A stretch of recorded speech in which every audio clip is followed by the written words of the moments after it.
Mesdames, Messieurs, bonsoir et bienvenue à cette première édition d'information sur Spectrum Télévision. Il est 20h. Bientôt, la réouverture de l'espace aéroportuaire du Cameroun. Les signes d'une telle activité ont été visibles ce jour à travers la sortie du préfet du département du Vouri, Benjamin Mboutou, a présidé ce jour une réunion de sécurité à l'aéroport international de Douala. Lutte contre la pandémie du coronavirus, la tribune du Dr Roger Etoua suscite des interrogations et des commentaires. Le médecin de la santé publique souligne que les avocats sont plus exposés à la maladie à coronavirus. À suivre dans ce 20h, la réaction du Dr Roger Etoua et celle de Joseph-Claude Biliga, avocat inscrit au barreau du Cameroun. Le procès de Mamadou Mota et 159 autres détenus renvoyés au 18 juin 2020, pourtant annoncé pour ce 15 juin 2020. Les raisons de ce report à suivre dans ce journal. Voilà pour les titres, Madame, Monsieur. D'abord, ce décret du chef de l'État, Paul Biya, signé ce lundi 15 juin 2020. Un décret portant nomination des membres du Conseil supérieur de la magistrature. Parmi les réélus, Alain Essomba Begonor et Amadou Ali, des noms bien connus du public. Dans un second décret, le chef de l'État nomme Abel Minko Minko au poste de secrétaire général du Conseil supérieur de la magistrature. Nous le disions en titre, le Cameroun s'apprête à rouvrir son espace aéroportuaire 3 mois après sa fermeture en raison de la pandémie du coronavirus. Après Yaoundé, le vol Air France à destination de l'aéroport international de Douala est programmé pour ce lundi. C'est pour rassurer ou s'assurer que toutes les mesures ont été prises pour éviter la propagation du virus et que le préfet du département du Forêt a tenu ce 15 juin à l'aéroport international de Douala une réunion de sécurité. Plus de précisions dans ce reportage de Makeda Lidinyotom. Fermé depuis le 18 mars dernier en raison de la pandémie du coronavirus, l'espace aérien camerounais reprend progressivement vie. Après Yaoundé, le vol Air France à destination de l'aéroport international de Douala arrive ce lundi après-midi. C'est pour s'assurer que toutes les dispositions nécessaires ont été prises que le préfet du département du Vouri a présidé en matinée une réunion de sécurité ici à l'aéroport. Lorsque l'espace aéroportuaire reprend vie, ça veut dire qu'il y a des passagers qui viennent des autres pays et nous devons justement d'assurer cette protection à nos populations en faisant en sorte que l'aspect sanitaire, c'est-à-dire au niveau de la sécurité sanitaire, que cela soit assuré afin d'éviter justement la propagation du virus. Le virus maintenant, il se gère maintenant. C'est-à-dire en communauté. Ce n'est plus de savoir qui apporte le virus et qui... Bon, mais maintenant, c'est en communauté qu'il faut le gérer. Et à partir de l'aéroport, nous devons nous assurer que les personnes qui débarquent ne viendront pas ajouter déjà à ce virus que nous gérons ici, un autre virus. Interrogés à cet effet, les responsables de la compagnie aérienne Air France affirme être dans l'incapacité de donner le nombre des passagers qui seront munis d'un test Covid-19 négatif parmi les 220 passagers attendus à l'aéroport ce lundi. Maintenant, je ne peux pas garantir le nombre de personnes qui seront munies de tests ou pas. Ce contrôle n'a pas été comptabilisé au départ, il n'est pas comptabilisé. Et étant donné que chaque passager a la possibilité d'embarquer, qu'il ait fait le test ou non, je ne peux pas vous dire combien il y en aura. Je sais que sur le dernier vol arrivé à Yaoundé, il y avait à peu près une cinquantaine de passagers qui étaient munis de ce test, sur près de 200. Nous avons près de 220 passagers qui débarquent. Qui arrivent ce soir.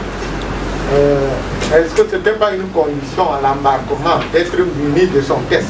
On n'a pas évité ça Non, ça a été dit tout à l'heure d'ailleurs. Les conditions étaient dites que le passager qui est muni d'un test de moins de 3 jours ne sera pas retenu et se mettra lui-même en autoconfinement. Ce sont les instructions du gouvernement. Les passagers qui ne vont pas présenter un test datant d'au moins 3 jours à leur arrivée à l'aéroport international de Douala seront soumis à des tests selon le chef d'escale Air France à Douala, qui rappelle au passage. Donc il n'y a pas une obligation d'avoir un test de moins de 3 jours. Au départ. Le Cameroun ouvre son espace aéroportuaire au moment où l'on entre dans le pic épidémique de la maladie, selon l'annonce faite récemment par le ministre de la Santé publique. Alors, quelles sont les mesures prises au niveau de l'aéroport international de Douala pour éviter toute propagation de la pandémie? Tentative de réponse dans cet extrait sélectionné par la rédaction. Il s'agit ici de la réaction du préfet du département du Vouri, Benjamin Mboutou. En ma qualité de gestionnaire du système d'incidents à l'aéroport international de Douala, il m'a semblé nécessaire de venir faire le point avec les collaborateurs, c'est-à-dire les différents responsables de la plateforme aéroportuaire de Douala. Parce que, comme vous dites, bon, il y a des vols qui vont arriver dans les prochains jours et nous devions justement nous assurer que tout est fait prêt pour accueillir justement ces passagers qui vont débarquer à l'aéroport international de Douala. Et je note, j'observe, lors de ma descente sur le terrain, j'ai observé que tout est fait prêt. On a marqué, les distanciations sociales seront observées, le port obligatoire du masque, le lavage de mains, bref, la désinfection même des espaces publics au niveau de l'aéroport international. J'entends ici les salles d'embarquement, les salles d'enregistrement et même au niveau de la douane. Donc, et même dans les parkings. Donc, les mesures ont été prises pour que nous puissions justement assurer la protection de nos populations. C'est-à-dire en faisant respecter les mesures barrières. Éviter justement la propagation du Covid-19. Parce que c'est ça justement la préoccupation. L'avocature fait partie des professions qui présentent un fort risque de décès lié au coronavirus. L'analyse est du docteur Roger Toit. Pour le médecin, la tranche d'âge, le mode de vie et l'environnement du travail sont entre autres facteurs qui étayent son hypothèse. Oriane donc nous en dit plus dans ce reportage. Au Cameroun, environ 6 avocats ont perdu la vie des suites de coronavirus depuis l'annonce du premier cas détecté.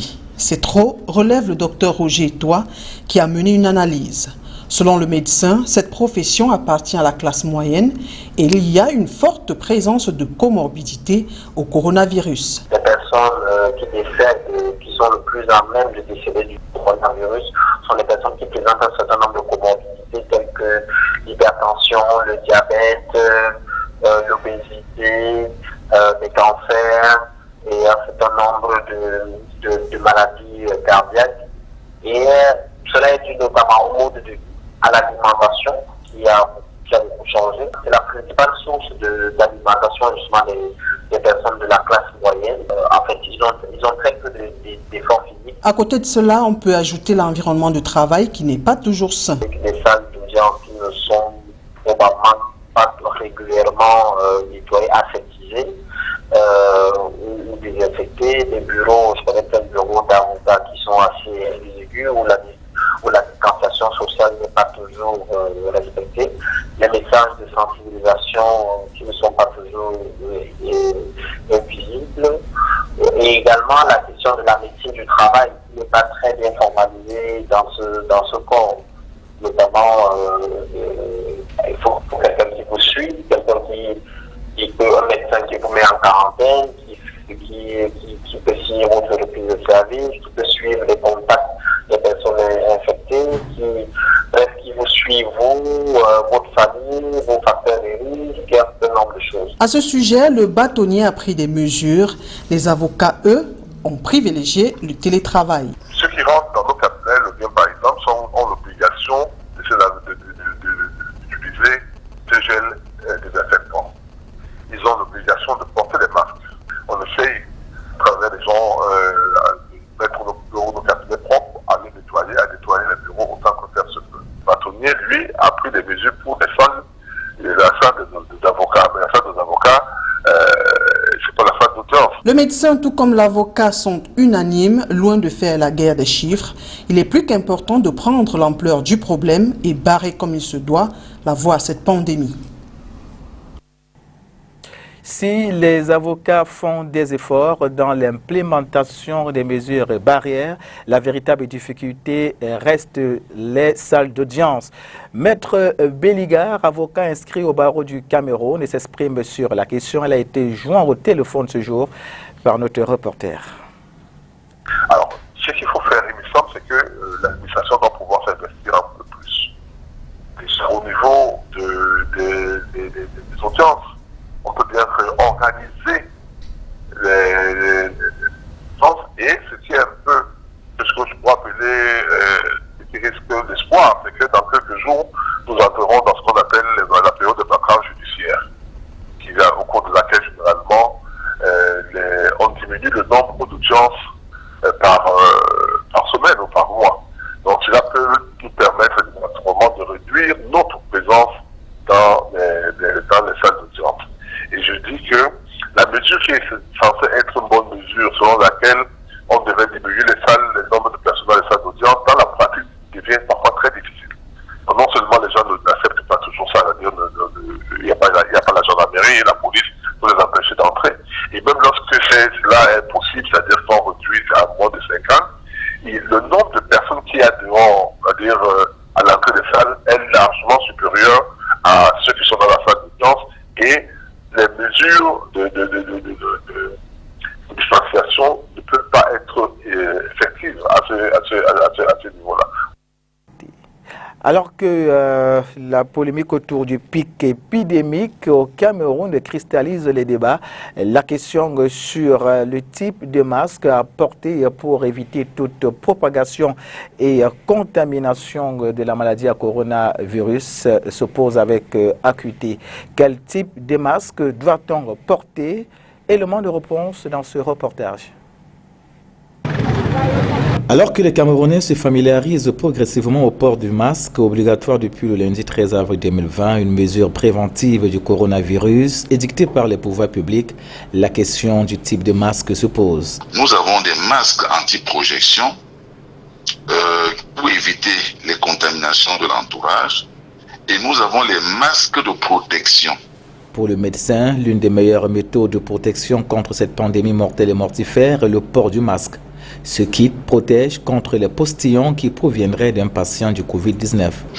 On porte un masque parce que ce virus se transmet à travers les postillons, à travers la toux, lors de l'effort de toux ou lors de l'effort d'éternuement. Alors, il y a des petites gouttelettes infectées qui sont amenées à se propager dans l'air. Et c'est pour ça qu'on demande aux gens de porter des masques pour éviter de contracter la maladie ou encore d'envoyer ces gouttelettes qui iront infecter le voisin. Selon une étude menée, le masque le plus utilisé est le masque anti-projection, sauf que sa confection suscite des curiosités. À côté de cela, vient s'ajouter les masques de protection qui, eux, sont spécifiques. Le masque doit quand même filtrer. Nous avons des masques en tissu paille, nous ne savons pas comment ça fonctionne. Et nous avons d'autre part aussi des masques de protection, c'est ce qu'on appelle FFP2 ou FFP3.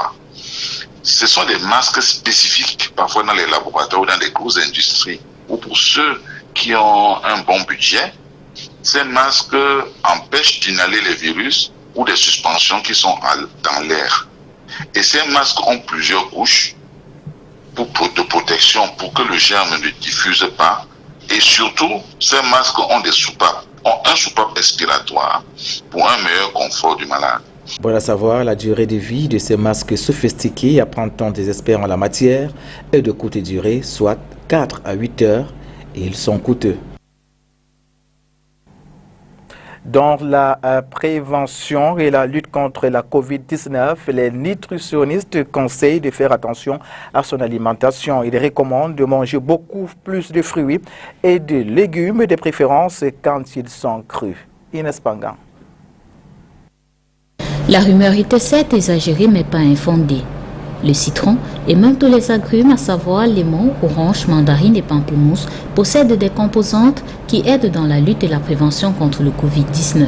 Pour la patiente de résistance, on parle d'antiviral. Le citron a des propriétés effectivement antivirales, antimicrobiennes et antifongiques. Mais le fait est qu'il ne faut pas exagérer des effets du citron parce qu'on tue pas un virus, on le met en quarantaine. Le citron a la vitamine C. Il est riche en vitamine C, tout comme beaucoup d'autres fruits, qui ont des propriétés sur le plan immunitaire, de renforcer notre système naturel de défense qu'on appelle système immunitaire, afin qu'il puisse bien faire son travail. Son travail consiste en quoi? À faire le tri de ce qui est bon qui peut entrer dans l'organisme et de ce qui est mauvais qui ne doit pas entrer, donc à le repousser, à le rejeter, à dépêcher à ce qu'il entre. Une vitamine qui peut aussi être trouvée dans d'autres fruits et même des légumes. Les consommer crus donne de tirer le maximum possible de cet élément important dans le renforcement du système immunitaire. Les goyaves, les papayes, les ananas, même certains légumes, les persils par exemple, les poivrons aussi, les choux, tout type de choux que vous pouvez rencontrer sont riches. Mais il faut retenir aussi que cette vitamine est sensible à la chaleur. Donc si on expose pendant longtemps ces aliments à la chaleur, la quantité de vitamine C sera réduite à l'intérieur. Peuvent aussi être mis à contribution dans ce désir de fortification les aliments fermentés, à l'exemple du yaourt et des vinaigres, mais en plus les éléments contenant du zinc. Il faut également consommer des aliments riches en zinc, c'est les viandes rouges, mais c'est aussi les haricots, les pistaches, les soja, les noix, les noisettes, pour renforcer également notre système immunitaire, surtout quand on a 50 ans, pour avoir assez de zinc. Il est important de consommer en quantité des aliments sources d'énergie tels des féculents, macabo ou manioc et de suspendre pour cette période des régimes amincissants. Il s'accepte des régimes amincissants qui ne sont pas vraiment adéquats. Je veux suspendre un peu les régimes amincissants parce que quelque part, ça crée un certain stress au corps. Je disais un peu le corps. L'heure est à regrouper les forces pour pouvoir renforcer nos soldats naturels qui sont vraiment au fond actuellement. Le secret de la prévention du Covid-19 se trouvant dans son plat, il est plus que jamais important en cette période de crise sanitaire d'avoir une alimentation équilibrée, principalement constituée de fruits et de légumes. Émeute de Kondengui, nous le disions en titre, le procès de Mamadou Mota et 159 autres détenus a été reporté au 18 juin 2020 pour non-extrait des accusés. Sur les contours de ce report, je vous propose de suivre ce reportage de Mireille Siabier. Mamadou Mota et les 159 autres ont été condamnés à des peines allant de 1 à 2 ans de prison devant le tribunal de première instance de Yaoundé et Kounou pour rébellion en groupe, tentative d'évasion en coaction et destruction en coaction.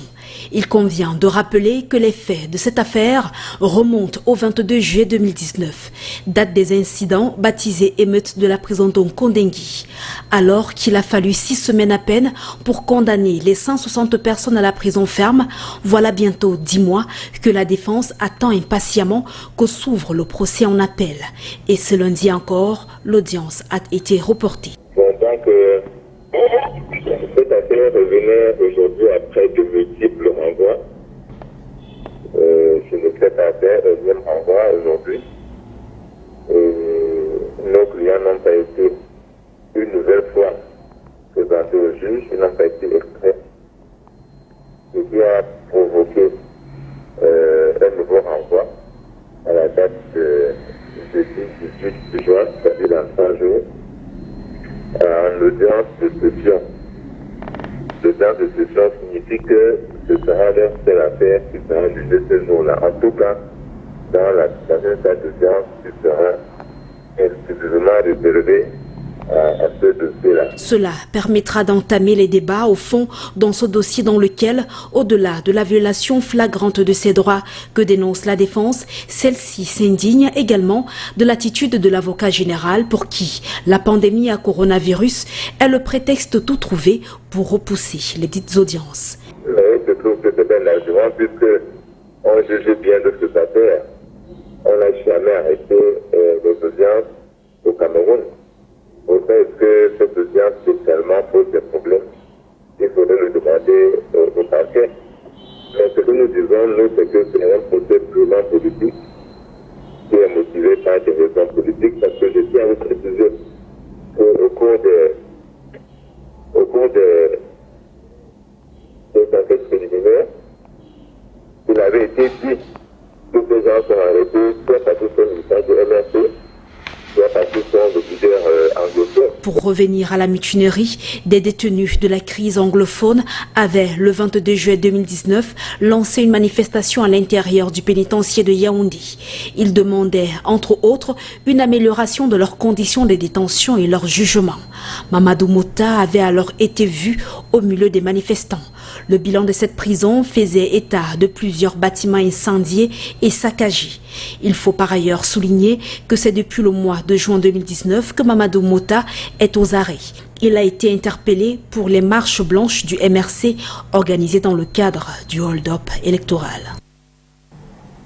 Litige foncier, le peuple banen s'oppose au reclassement de ses terres dans le domaine privé de l'État. Il a fait savoir ce week-end au cours d'une conférence de presse. Un avis de reclassement a été émis par le ministère des Forêts et de la Faune en février dernier. Reportage. Environ 70 000 hectares, soit l'espace abritant près de 30 villages appartenant à la fois au département d'Unkam, de la Sanaga maritime et du centre, sont en voie de reclassement dans le domaine privé de l'État. Voilà qui justifie le courroux du peuple banen. Celui-ci, qui se dit pacifique et républicain, ne saurait faire le bras de fer avec le gouvernement, mais voudrait tout de même que la population soit consultée. Le classement dans le domaine privé de l'État appelle l'obtention d'un titre foncier au nom de l'État. Et lorsque le titre foncier au nom de l'État, ça devient une aventure ambiguë. On ne sait pas ce que ces terres deviendront demain. Elles peuvent être pour l'UFA aujourd'hui, demain cédées à un industriel national ou étranger qui viendra y mettre des cultures pérennes de 50 ans, 100 ans. Et voilà comment nous serons expropriés définitivement. Et c'est cela qui nous fait peur. Une crainte appuyée par l'hypothèse un chef égale une terre et une population. Le décret de 1977 qui réorganisait les chefferies dit que le chef doit être résident. Et maintenant, c'est ça donc maintenant qu'il faudra demander à l'administration de nous trouver effectivement que les chefs qui nous ont fait déloger depuis 1973, nous voulons rentrer dans nos villages, donc qui est la constitution des chefferies et des routes. Et partant de là, donc, les chefs ne seront pas errants.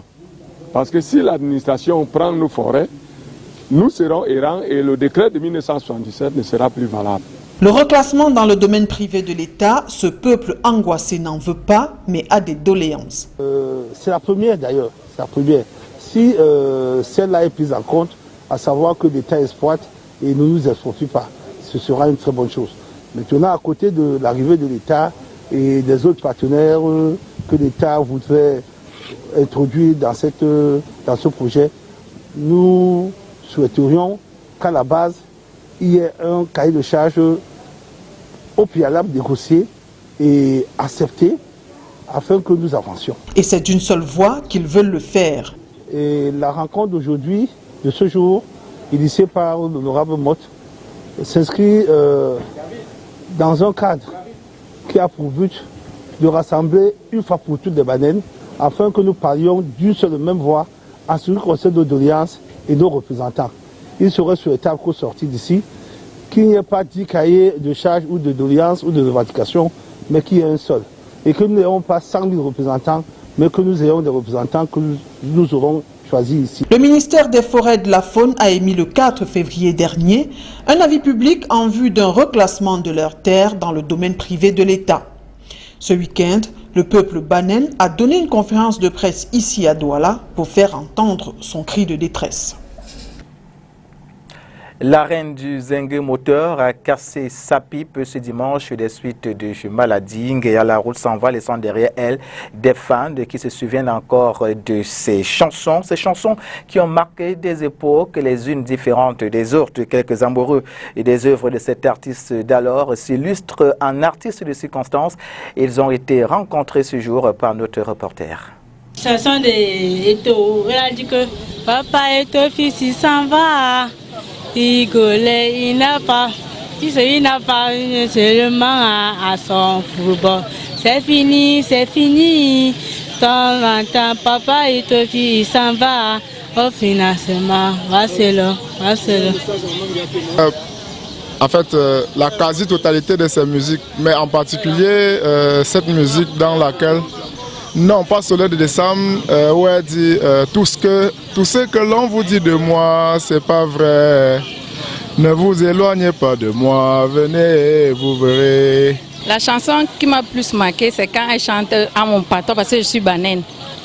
Elle chante Papa si mondo mo père, papa pasi angu tekele, bameyo kianelue limumu tekele. Ça elle chante à mon patron et moi ça me plaisait. Mais maman Guéa était quand même une maman très posée dans ses morceaux et elle avait une belle mélodie. Moi ça me plaisait. La chanson qui m'a le plus marqué de Maman Guéa, c'est Soleil de décembre. C'est une chanson qui m'a beaucoup touché personnellement. Et sa disparition nous met vraiment très mal à l'aise. Bon. Il y a Soleil de décembre, il y a aussi l'unité du Cameroun qu'elle a chanté. Ce sont les titres qui m'ont bien marqué. Décembre annonce la rupture de notre amour. C'est tout fini, on n'en parle plus. Le Soleil de décembre. Vous chantez un peu? Soleil de décembre. Après la rupture de notre amour, tout est fini, on n'en parle plus. Bon, la chanson de Maman Guéa qui m'a le plus marqué, c'est Soleil de décembre. Vous pouvez lire un peu? Ok. Soleil de décembre, annoncer la rupture de notre amour. Tout est fini, on n'en parle plus. Qu'est parti, que son âme puisse se reposer en paix. Avec nos partenaires de la Voix de l'Amérique, découvrons à présent le round-up de l'actualité africaine. Au Mali, des dizaines de soldats sont morts ou portés disparus après une attaque dimanche contre un convoi militaire composé d'une douzaine de véhicules.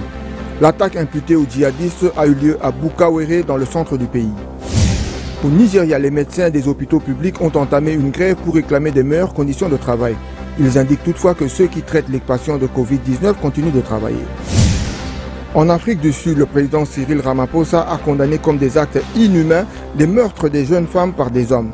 Selon la police, ces féminicides ont grimpé depuis l'assouplissement du confinement. Le Conseil des droits de l'homme de l'ONU a accepté la proposition des pays africains d'organiser un débat urgent ce mercredi sur le racisme et les violences policières après la mort de George Floyd aux États-Unis.